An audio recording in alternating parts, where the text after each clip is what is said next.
Buenas tardes a todos.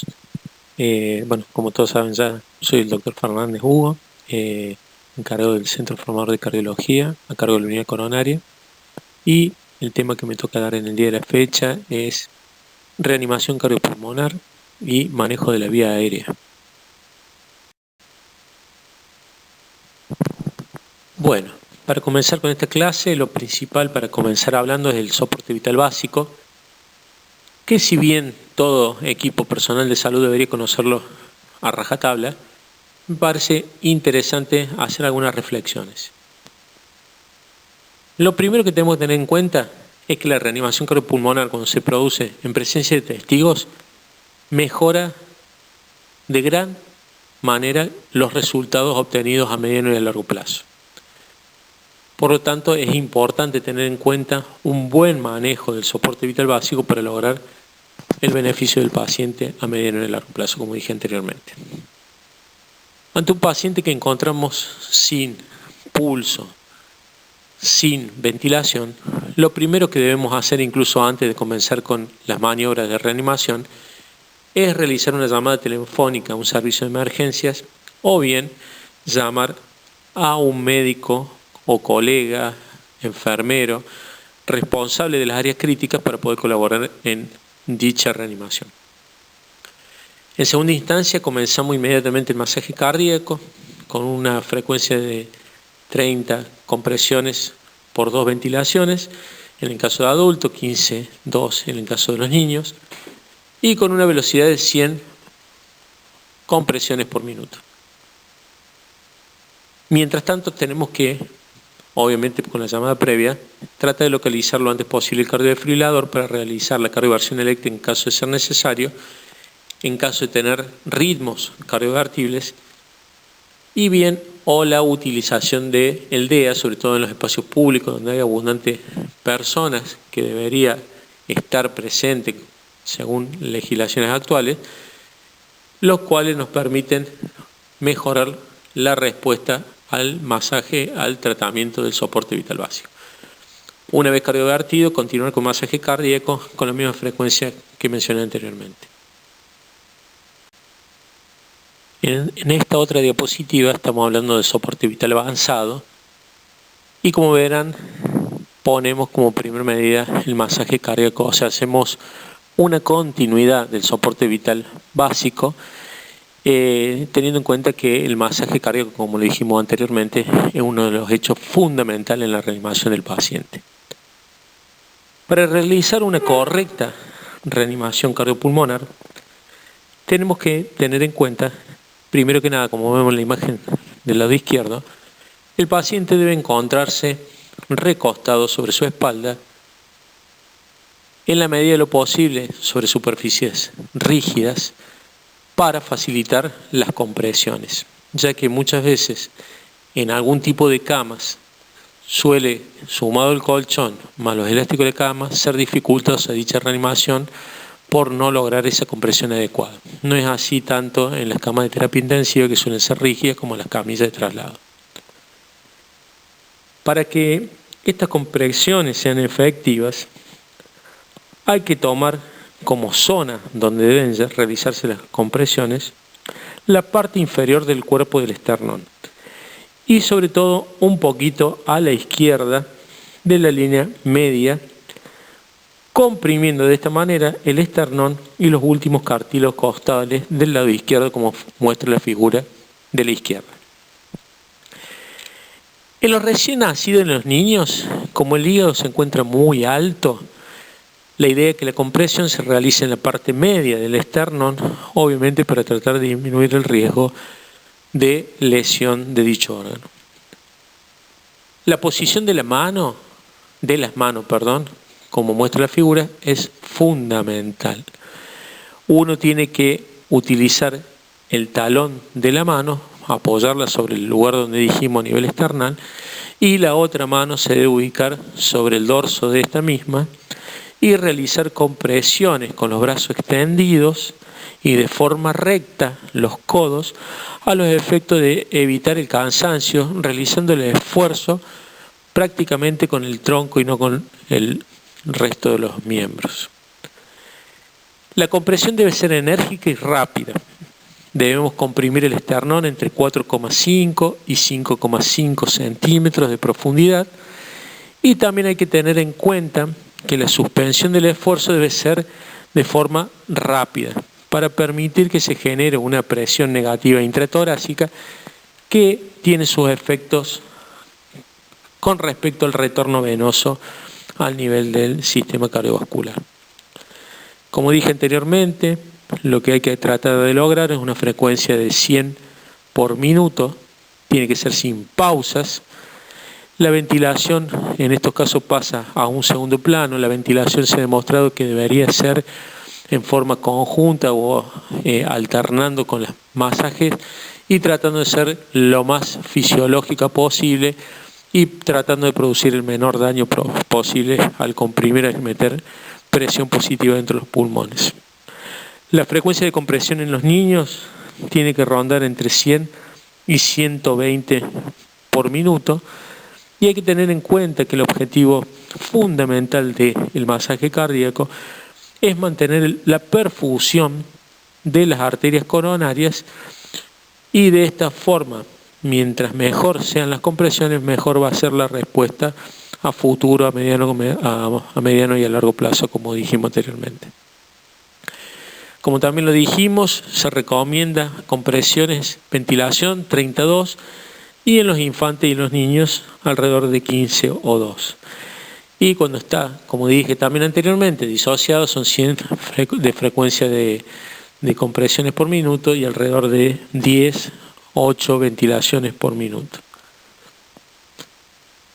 En la imagen de abajo podemos ver bien claro cómo la persona debe mantener arrodillado en caso de ser en el piso, parado con las piernas rectas en caso de ser arriba de una camilla, con los brazos bien extendidos, codos rectos y generando los movimientos de oscilación con el tronco que generarían la presión necesaria para producir la depresión del tórax. Bueno, acá vemos como título de fibrilación primaria y hace referencia a lo siguiente. Hay que tener en cuenta que en los paros cardíacos alrededor del 85% de las causas de arritmias son taquicardias ventriculares, por lo tanto la cardioversión eléctrica es fundamental. Como vemos en esta imagen, podemos ver que como dijimos anteriormente, ante ausencia de respuesta, respiración en un paciente que está en paro, activamos el sistema para tratar de conseguir el cardiofibrilador. Se hace el chequeo del pulso, que el chequeo del pulso tiene que ser no más de 10 segundos. Incluso hay que tener en cuenta que el pulso no suele ser un buen parámetro para detectar actividad cardíaca en la mayoría de los pacientes, ya que incluso con actividad cardíaca y estando en shock, no en paro, el paciente puede ser imperceptible el pulso. Y así también el paciente que no tiene actividad eléctrica, que están en reanimación, puede percibirse el pulso venoso como un pulso positivo. Entonces no necesariamente la presencia del pulso nos va a confirmar el estado del paciente en paro o no es en paro. Hay que tener en cuenta que la idea es masaje 2 minutos, chequear pulso si puede ya y está complejizado el paciente, obviamente mejor el monitoreo cada 2 minutos aproximadamente. Si el paciente está en estado de paro, se comienza la reanimación, como dijimos anteriormente, con 30 compresiones y 2 ventilaciones. Si nosotros disponemos de un DEA, como dijimos anteriormente, un desfibrilador automático que automáticamente detecta la arritmia y hace el disparo, la cardioversión, o bien un desfibrilador, nosotros con eso evaluamos el ritmo colocando las paletas. Las paletas hay que tener en cuenta una cosa que parece simple, pero hay que tenerla bien en clara.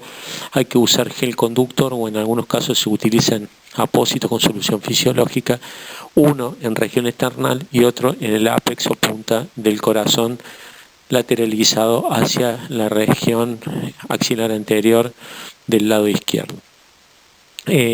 Una vez detectado mediante las palas el ritmo en el monitor, vemos si es un ritmo para cardiovertir o no, y de ser así se produce o no la cardioversión eléctrica.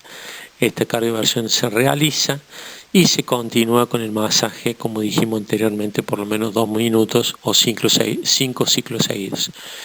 Para hablar de calidad de la cardioversión, de la reanimación, cardiopulmonar, lo que se tiene en cuenta es la frecuencia la frecuencia y la calidad de las compresiones, que tienen que estar rondando alrededor de 100 por minuto. La calidad me refiero sobre todo a lo que es la compresión, no menos de 4,5, 5,5 centímetros, como dijimos anteriormente. Hay que permitir el retorno completo de la pared y de forma brusca para que se produzca esta presión negativa que necesitamos para que haya retorno venoso. Obviamente minimizar las interrupciones en las compresiones y también finalmente evitar la hiperventilación o exceso de presión positiva que puede producir un daño a nivel pulmonar irreversible. Bueno, creo, como se dijo en algún momento anteriormente, la fibrilación ventricular es una de las causas más frecuentes de paro cardíaco en los adultos. La mayor parte de las veces el éxito de la resucitación depende de la desfibrilación precoz. Por lo tanto, cuando nos encontramos ante un paciente, como dijimos anteriormente, el ABC básico, ya vamos a hablar un poco de vía aérea como primera medida de mantener una vía aérea permeable,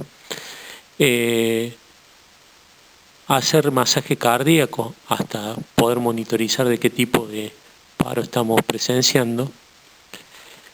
Y una vez que podemos detectar, ya sea por electro, ya sea por monitor, la presencia de una fibrilación ventricular OTV en un paciente inestable, lo que hay que hacer es administrar el shock eléctrico, una cardioversión eléctrica, que dependiendo del modo del cardiodefibrilador, si es bifásico o monofásico, vamos a administrar 200 o 360 joules.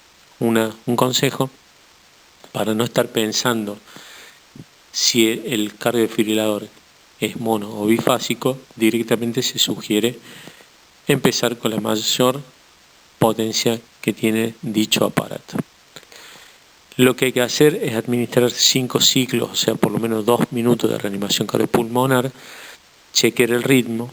Si tiene FB o TB, continuamos con la reanimación, con los masajes cardíacos y la ventilación, hasta tanto cargar el desfibrilador. Una vez cargado el desfibrilador, hay que recordar la pasta o gel conductor o solución fisiológica, colocar bien las paletas y avisar a todo el personal y realizar el shock o descarga eléctrica. Inmediatamente terminamos, se vuelve a repetir el masaje cardíaco y después de esto comenzamos con la administración de drogas. Lo ideal, obviamente, es tratar de buscar una vía. Generalmente las vías periféricas, por más que bueno que sea el masaje cardíaco, suelen ser insuficientes para la administración de drogas, pero pueden ser utilizadas. Si el paciente pudiera disponer de manera urgente de una vía central, sin suspender las compresiones cardíacas y los procedimientos de reanimación cardiopulmonar para la realización de una vía central, sería de mucha utilidad para poder administrar drogas. Hay que recordar no dejar de reanimar para hacer una vía central, ya que tenemos la posibilidad de administrar por vía endotraqueal todas las medicaciones, salvo el bicarbonato, para hacer tratamiento, si no tenemos una vía permeable. Hay que recordar que la dosis de medicación para el manejo a través de vía endotraqueal es 4 a 10 veces superior a la requerida para realizarlo por vía endovenosa. Una vez, lo primero que tenemos que largar con medicación es la epinefrina o la adrenalina. Por vía endovenosa se puede repetir cada 3 a 5 minutos. Y en esta imagen se habla de la vasopresina, que en el 2019 se ha puesto en duda como ya sea sola o asociada a la adrenalina. Por lo tanto, la adrenalina es la de primera línea en el manejo de la reanimación cardiopulmonar. Después de todo esto, también hay que lograr conseguir una vía respiratoria, una vía aérea segura, eso se puede realizar mediante intubación endotraqueal o colocación de dispositivos, o bien manejo a través con el AMBU únicamente, pero obviamente siempre lo ideal es la intubación endotraqueal o la colocación de un dispositivo, por ejemplo, una máscara laringe. Después de esto se controla con la capnografía, ya que está demostrado que, salvo ciertas excepciones, la capnografía es la que nos puede permitir detectar una respuesta positiva más precoz que otros métodos a la reanimación cardiopulmonar. Después de todo esto, administramos 5 ciclos, o sea, volvemos a hablar de 2 minutos de masaje cardíaco, chequeamos ritmo, vemos, como dije anteriormente, si tiene ritmo de FB o TB para realizar una nueva cardiodesfibrilación. Mientras se carga el desfibrilador, masajeamos, choque eléctrico, volvemos a masajear y ya después de todo esto, después de estos 3 ciclos previos, podemos empezar a ver la posibilidad de hacer un bolo de amiodarona, como dice en la placa, con dosis, la primera de 300 y repitiendo una de 150, o bien con lidocaína a una dosis de 1 a 1,5 miligramos kilo. En el caso de que el paciente saliera sobre todo con lidocaína o con amiodarona también, después habría que continuar con un mantenimiento. Hay que considerar magnesio como dosis de carga 1 o 2 gramos endovenoso en el caso de la torsade points en pacientes con un QT prolongado. Todo esto que hablamos anteriormente se vuelve a repetir hasta conseguir respuesta favorable.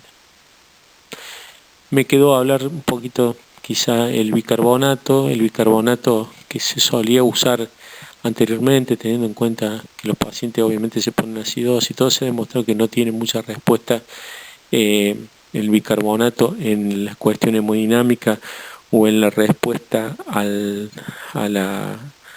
la reanimación cardiopulmonar, salvo en excepciones como son en la hipercalemia persistente, que se debe administrar bicarbonato a una dosis de 1 miligramo kilo para tratar la hipercalemia, que tiene una indicación casi una clase 2A para casos de preexistencia de acidosis, intoxicación por antidepresivos tricíclicos y en los casos que necesitamos alcalinizar la orina en las intoxicaciones medicamentosas.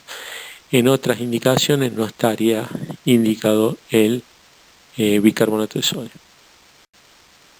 En este caso, hablando de disociación electromecánica o actividad eléctrica sin pulso, tratando de resumir un poco la diapositiva que estamos viendo, hay que tener en cuenta que acá lo más importante es tratar de establecer el diagnóstico de las causas que pueden estar originando esto, que son hipoxia, hipercalemia, hipocalemia, acidosis, sobredosis de drogas, hipotermia. Y en raras ocasiones niveles elevados del tono parasimpático que pueden conducir al cese de la actividad de marcapaso, tanto ventriculares como supraventriculares.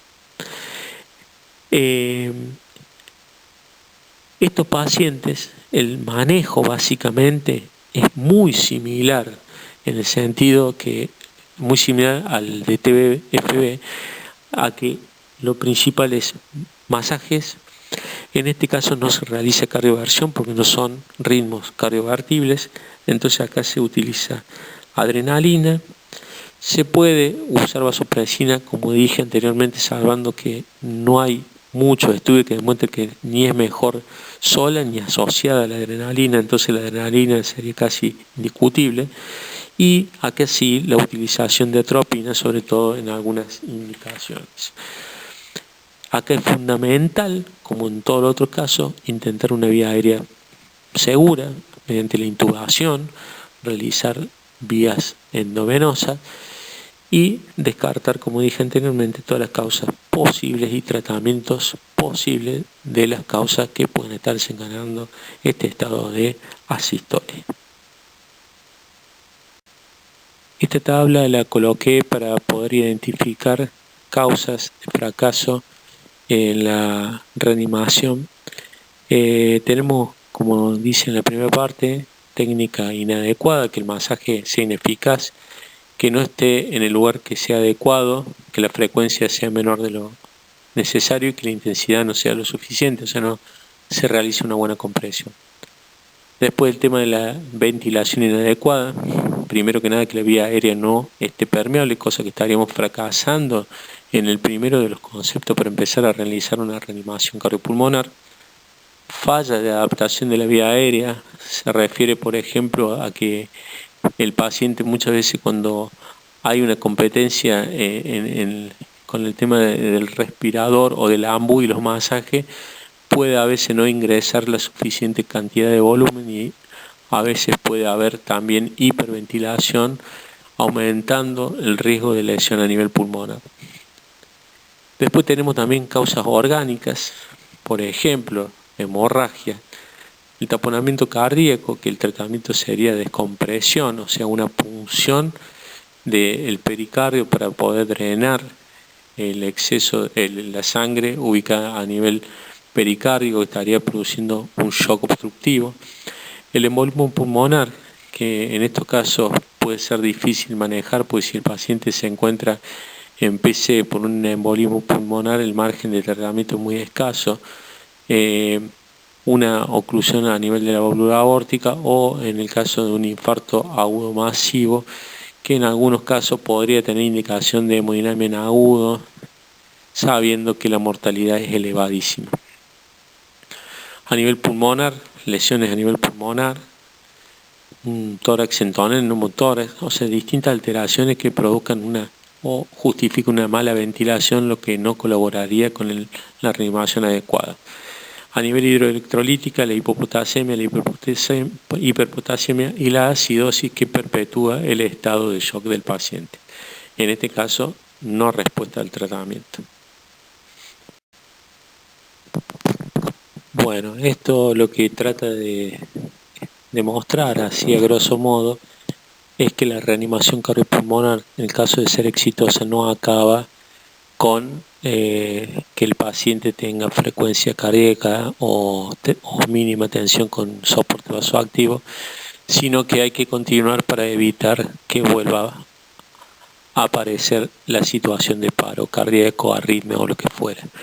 Por ejemplo, en el caso de que el paciente tuviera una injuria cerebral post paro cardíaco, hay que actuar inmediatamente para producir un estado de hipotermia terapéutica, tratar de optimizar la cuestión hemodinámica para que logremos una buena presión de perfusión cerebral para mantener viable el cerebro, ya que el objetivo no solamente es el corazón, sino también y sobre todas las cosas el cerebro.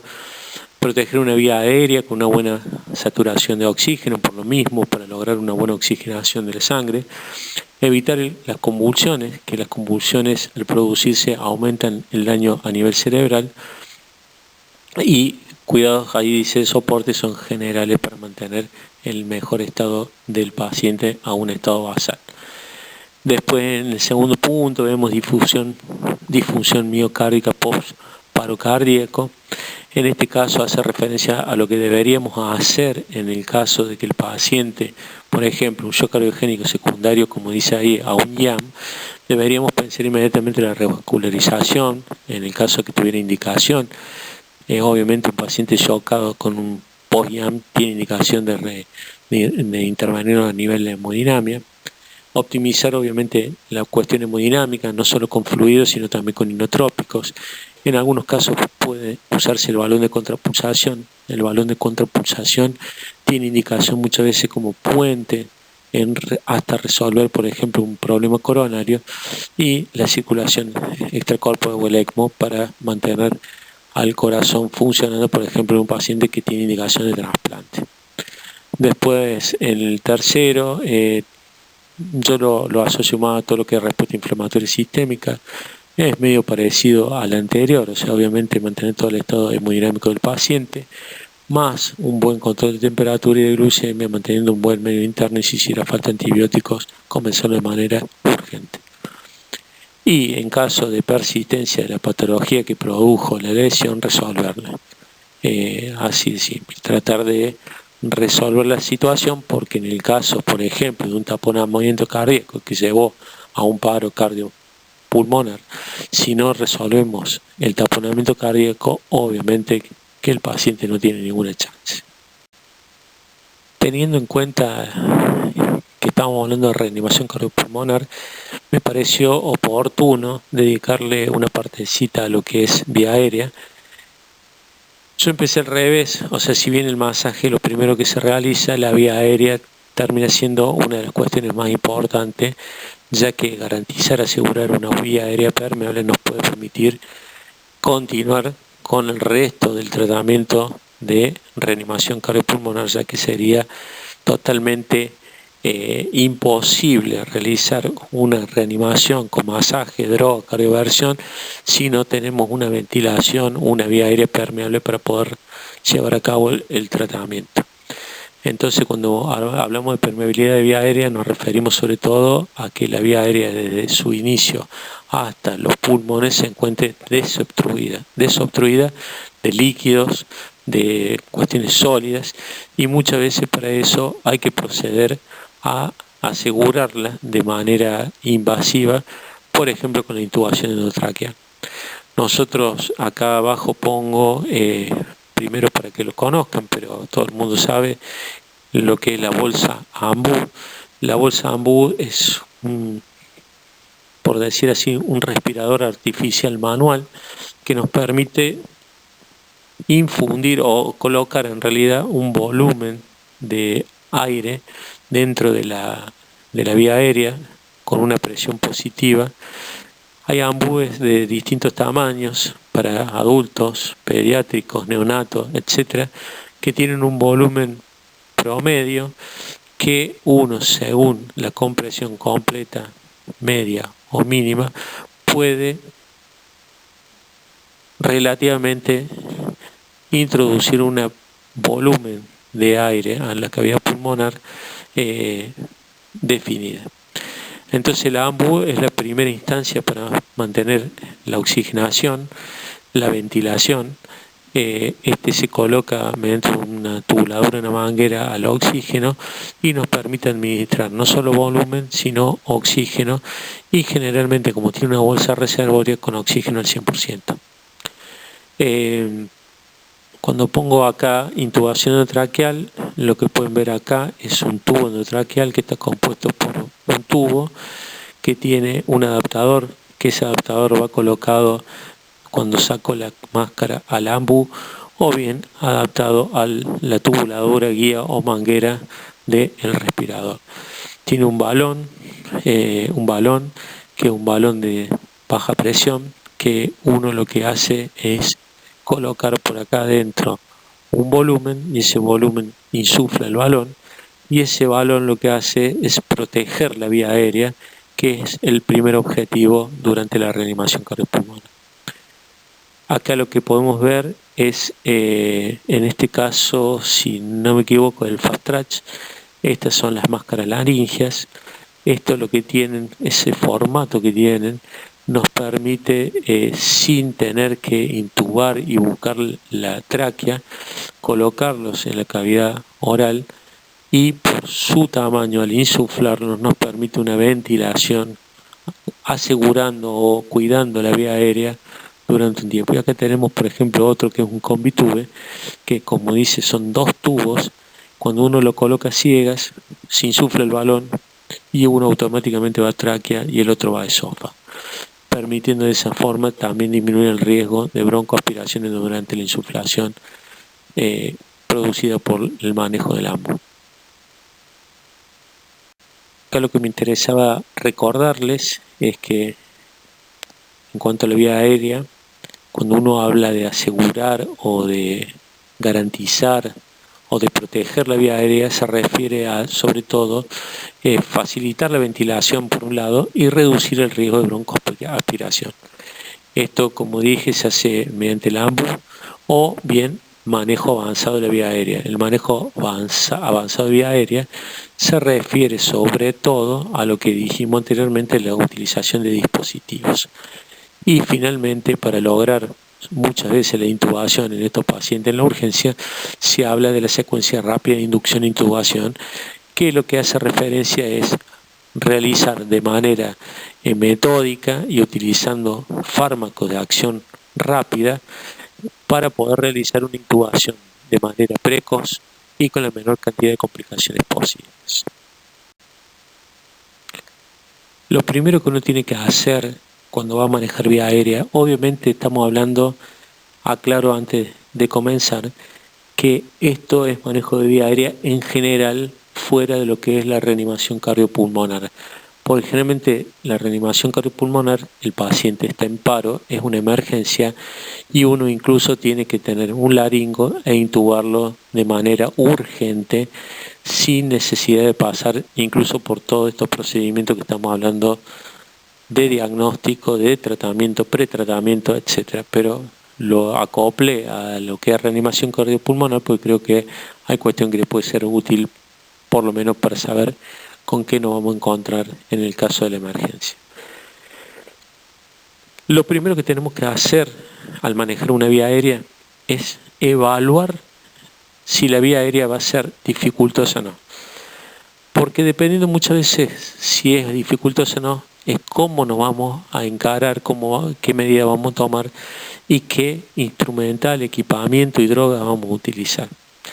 Yo acá les pongo distintas formas de evaluar, no necesariamente tienen que ser todas a la vez, pero por ejemplo podemos ver a la derecha la Mallampati, que con Mallampati podemos establecer la dificultad que vamos a tener para atravesar la vía aérea con la intubación endotraqueal. Podemos ver distintos grados que van del 1 al 4 y la diferencia entre uno y otro está en la posibilidad de ver las distintas estructuras que se encuentran en la parte posterior de la faringe. Podemos ver que en la 1 se puede ver todas las estructuras, en la 2 solo vemos la U, la parte blanda, y el fondo de la fauce es apenas visible. En la 3 solamente vemos el paladar blando y la úvula, y en la 4 solamente se ve paladar blando y no se ve la úvula. ¿Qué significa? Obviamente que la 1 es la más simple y la 4 de gran dificultad. Después, cuando vamos al tema de la apertura bucal, también vamos a tener que, dependiendo del tamaño, como está bien claro acá, tenemos si uno puede abrir más de 3 centímetros hasta 2,6 o menos de 2,5, va a ser los distintos grados 1, 2, 3 o 4 para la apertura bucal. Yo había dicho, perdón, de 3, menos de 2,6, menos de 2,5 y hasta 2, y menos de 2 sería 1, 2 y 3 y 4. Y finalmente, como vemos acá, que la tengo a mi hija de modelo en esta situación, es la movilidad de la columna cervical, que se mide un ángulo a nivel de la articulación atlanto-occipital, y generalmente lo normal es mayor a 35 grados, y de ahí a medida que va disminuyendo podemos decir mayor de 35, grado 1, un tercio de esto, grado 2, 2 tercios, grado 3, y con ninguna posibilidad de movilizar la columna, un grado 4. Obviamente que el grado 4 sería el de mayor dificultad para la intubación. Bueno, en esta podemos ver, por ejemplo, a la izquierda, arriba la distancia tiroido-mentoniana. Acá, cuando tenemos más de 6,5 centímetros, hablamos de clase 1, clase 2, cuando llega hasta 5,5 y menos de 5, estamos hablando de una clase 3, lo cual sería muy dificultoso para la intubación. Después, a la izquierda, abajo, podemos hablar el test de la mordida o labio superior, que lo que se puede ver es que en la primera clase 1 Al morder el labio, el paciente logra extender la parte inferior de la mandíbula bien hacia arriba, logrando morder prácticamente o completamente todo el labio superior. Cuando no lo logra y solamente desaparece parte de la mucosa del labio, se llama clase 2, y cuando no tiene posibilidad ni siquiera de tocarse el labio, es clase 3. Obviamente, como en todo lo anterior, clase 1, 2 y 3 va aumentando la dificultad de la intubación. Y finalmente tenemos la clasificación de Cormack y Lane. Acá vemos que en el grado 1 logramos ver, como ven ahí, las cuerdas vocales son totalmente visibles. En el grado 2 son parcialmente visibles, son más dificultosas. En la 3 solamente se ve la epiglotis y en la 4 no se ve la epiglotis. Obviamente la 4 y la 3 serían totalmente dificultosas. La 2 posiblemente requeriría un tubo menor a lo acostumbrado o quizás mediante la utilización de guías podríamos ayudarnos.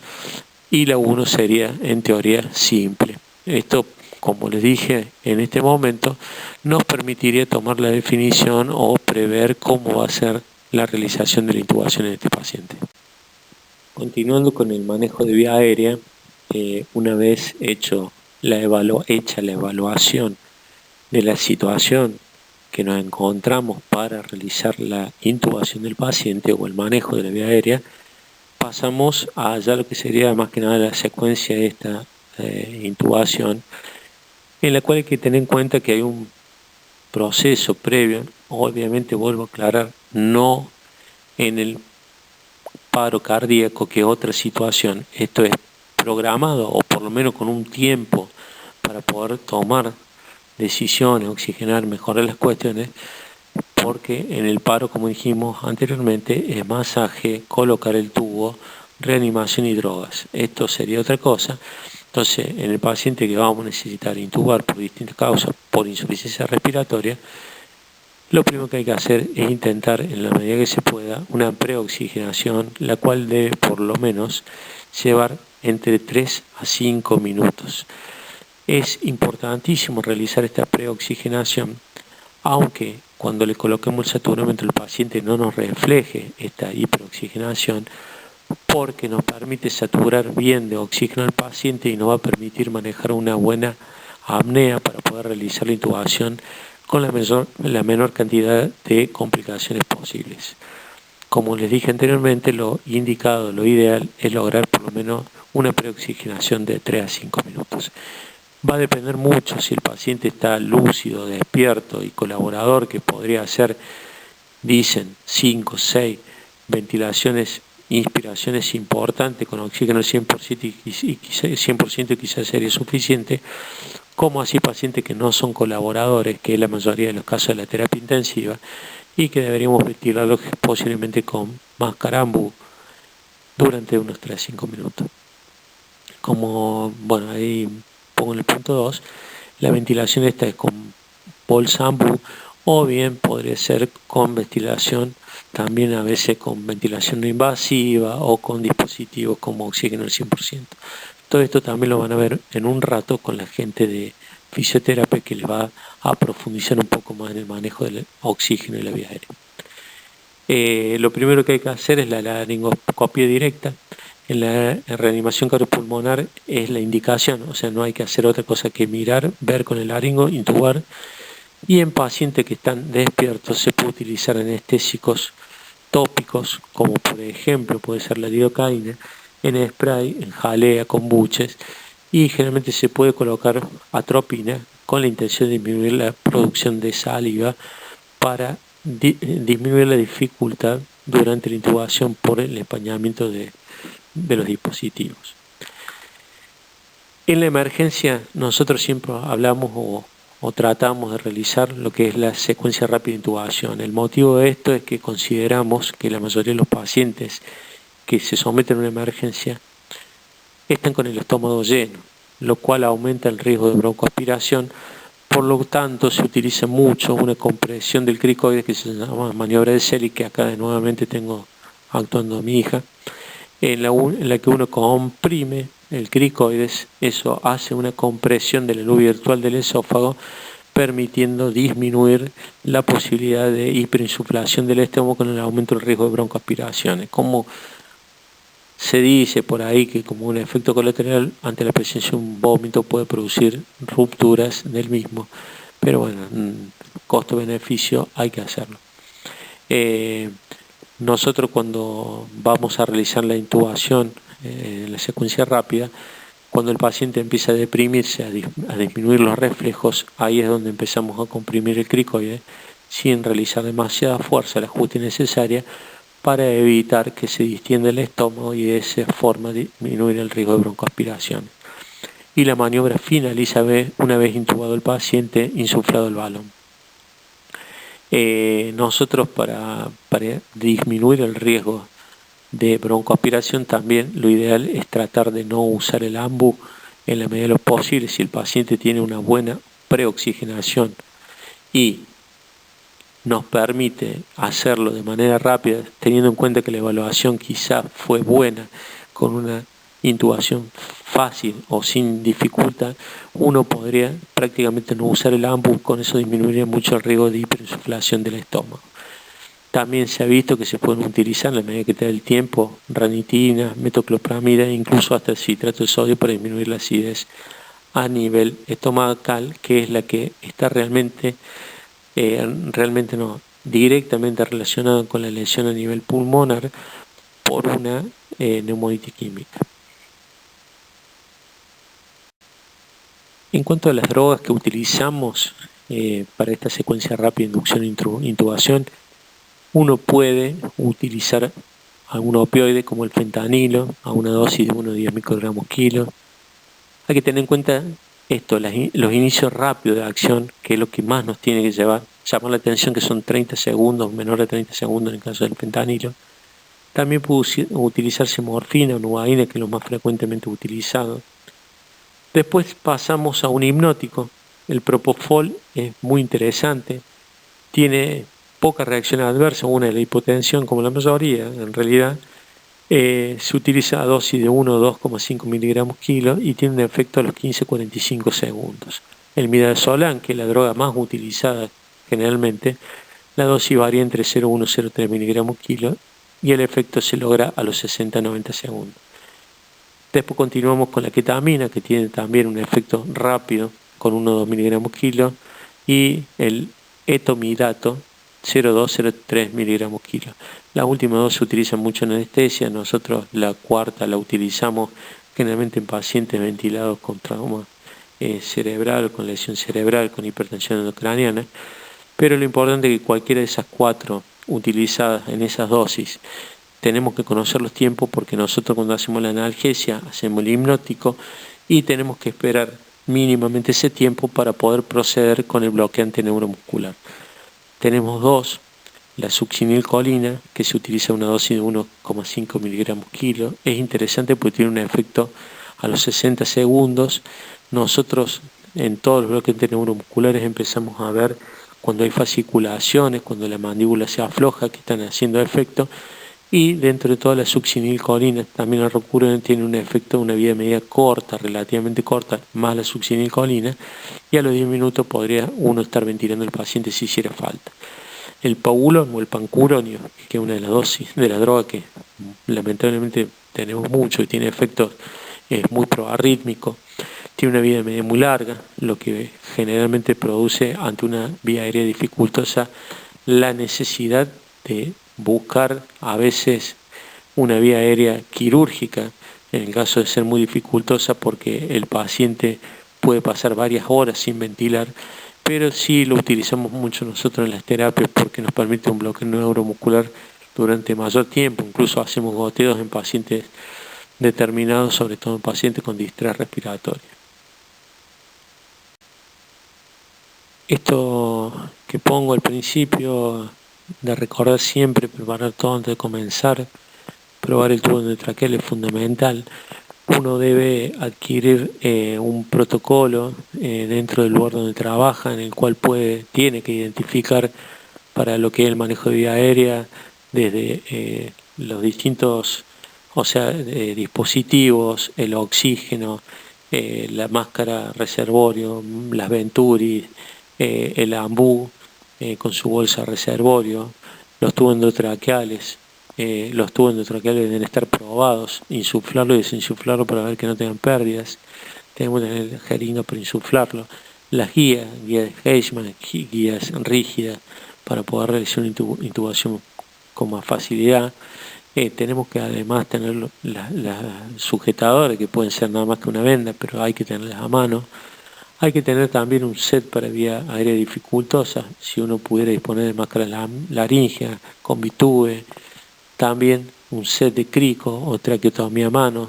Obviamente lo ideal es tener algún cirujano a mano también para poder resolver una vía aérea dificultosa, etc. Una vez logrado todo eso y una vez se da el relajo del paciente, se procede a intubar, se coloca el laringoscopio. Siempre se agarra con la mano izquierda, se introduce hasta el segundo molar por el lado derecho.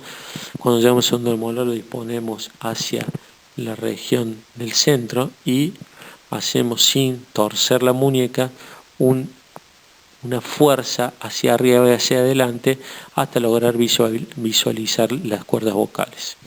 Una vez visualizadas las cuerdas vocales y con cuidado, sobre todo en los pacientes que no están completamente relajados, porque puede producir lesiones a nivel de las cuerdas.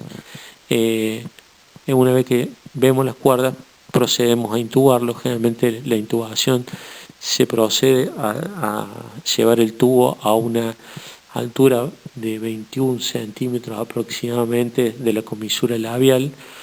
Se hace la prueba insuflado de balón, se hace la prueba de la colocación del balón, del tubo, perdón. Primero se hace una auscultación en la región epigástrica para descartar que no esté en estómago. Después se va a la región del pulmón derecho, en la base derecha, que por la disposición del bronquio derecho suele ser la forma más selectiva de desviarse el tubo. Y una vez auscultada, o sea, en la negativa en epigástrico, auscultando positivo derecho, procedemos a escuchar el izquierdo y los otros puntos para lograr detectar una buena ubicación del tubo. Una vez que logramos todo eso, sujetamos el tubo endotraqueal, lo colocamos a la asistencia respiratoria mecánica al respirador o bien lo seguimos ventilando por el AMBU. Una vez realizado todo este procedimiento, se sugiere hacer una placa radiográfica para poder corroborar la ubicación del tubo endotraqueal. Es muy importante, una vez colocado el tubo endotraqueal, también colocar sonda nasogástrica para descomprimir el estómago y evitar y disminuir el riesgo de broncoaspiraciones. Uno, cuando está en los servicios críticos, también lo que se recomienda es una posición de 30 a 40 grados de la cabecera del paciente, que son métodos para disminuir el riesgo de broncoaspiraciones, porque si bien el balón está inflado, suele haber riesgo de microbroncoaspiraciones balón del tubo endotraqueal. Por último, cabe aclarar que en el manejo de vía aérea es importantísimo, en la medida que se pueda, disponer de más de una persona para poder realizar el procedimiento. Obviamente que siempre tiene que realizar el de mayor experiencia en lo posible. Si uno después de 3 intentos no logra una intubación adecuada, mientras ventilamos al paciente con AMBU, que lo podemos ventilar mucho tiempo, o algún dispositivo, hay que buscar otro operador para realizar el procedimiento. Por eso siempre hay que tener un set de vía aérea dificultosa para poder resolver cualquier emergencia, y obviamente los dispositivos de emergencia para poder ventilar, como son máscara de laringe, fast track, etc. Por último, me parecería importante hacer un recuerdo general de la cuestión esta de reanimación y manejo de la vía aérea. Creo que como tips o como cosas importantes hay que recordar, primero que nada, en la reanimación cardiopulmonar, no olvidarse del masaje cardíaco, como debe ser, la frecuencia 32, 15-2 en los niños, la ventilación, no hacer daño, ventilar lo que hay que ventilar justo y necesario, 10, 8 ventilaciones por minuto, sin producir hiperinsuflación. Cuando hablamos de cardioversión eléctrica, en el caso de paro cardíaco, realizar la cardioversión con la mayor dosis de joules que disponga el dispositivo, generalmente 360. Recordar las drogas que hay que utilizar es la epinefrina o adrenalina, salvo en el caso de paciente con bradiarritmia, que se puede utilizar la atropina, el resto prácticamente es epinefrina. Recordar que la vasopresina, si bien se puede utilizar, tampoco ha demostrado que es mejor que la epinefrina o adrenalina sola. Utilizar la amiodarona, utilizarla en bolos, en pacientes que no revierten, en el paciente con arritmia ventricular. También utilizar la lidocaína, generalmente lo utilizamos mucho cuando el origen que sospechamos es coronario. El bicarbonato de sodio, recordar bien cuáles son las indicaciones. Y sobre todas las cosas, recordar siempre, tratar la causa que está desencadenando el estado de paro cardíaco. Bueno, creo que esto es todo. Les agradezco mucho. Y bueno, cualquier cosa, cualquier duda, estoy para responder. Gracias.